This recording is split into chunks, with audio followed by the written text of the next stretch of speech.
We've realized that the true problem, the true difficulty, and where the greatest potential is building the machine that makes the machine. In other words, building the factory. And really thinking of the factory like a product. I actually think that the potential for improvement in the machine that makes the machine is a factor of 10 greater than the potential on the car side.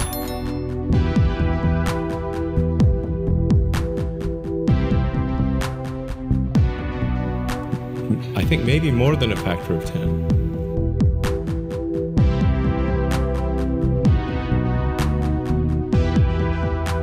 With one factory, achieve what maybe 5 or even 10 factories would normally be required to achieve.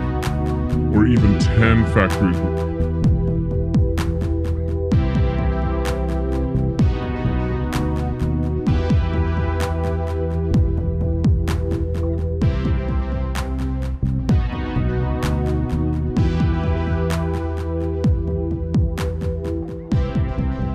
With one factory, achieve what maybe 5 or even 10 factories would normally be required to achieve. Tesla will be absolutely head and shoulders above anyone else in manufacturing. That is our goal.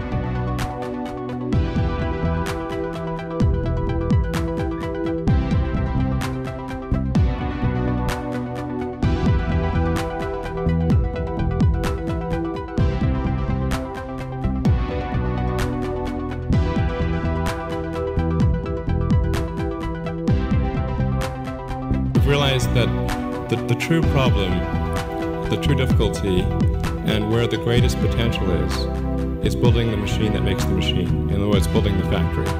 And really thinking of the factory like a product. Not sort of a hodgepodge of things that are bought, where the machines are kind of bought from a catalog.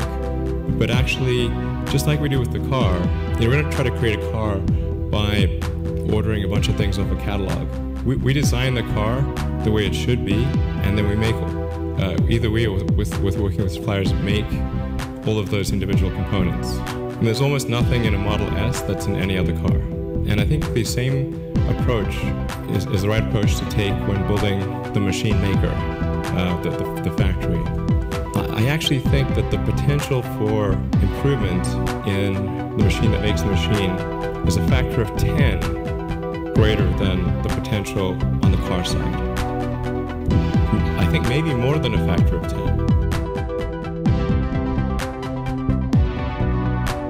And I've really come to appreciate that, over the last 2-3 months in particular, when I've sort of just been on the production floor all the time and sort of seeing things, running production personally at a detailed level.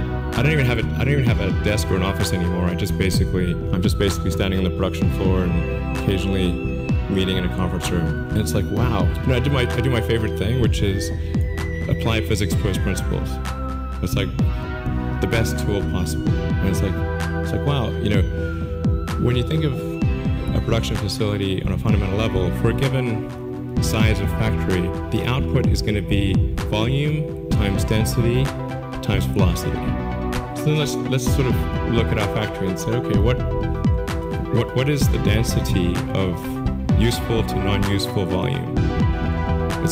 It's crazy low. It's like 2 or 3%. If you look at volumetrically, not just on a planar level, but volumetrically, it's literally 2 or 3%.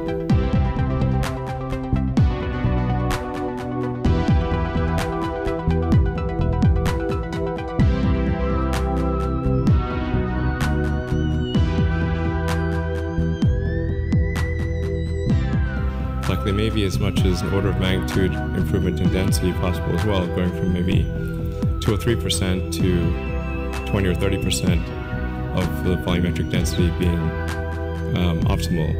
And you also think of it like the design of a modern system on a chip or a computer. And you say, if you look at, say, the clump complexity of the board, and you see how close together the line traces are, and how focused things are on clock speed and data transfer from RAM to, say, a solid-state disk or the internal CPU cache.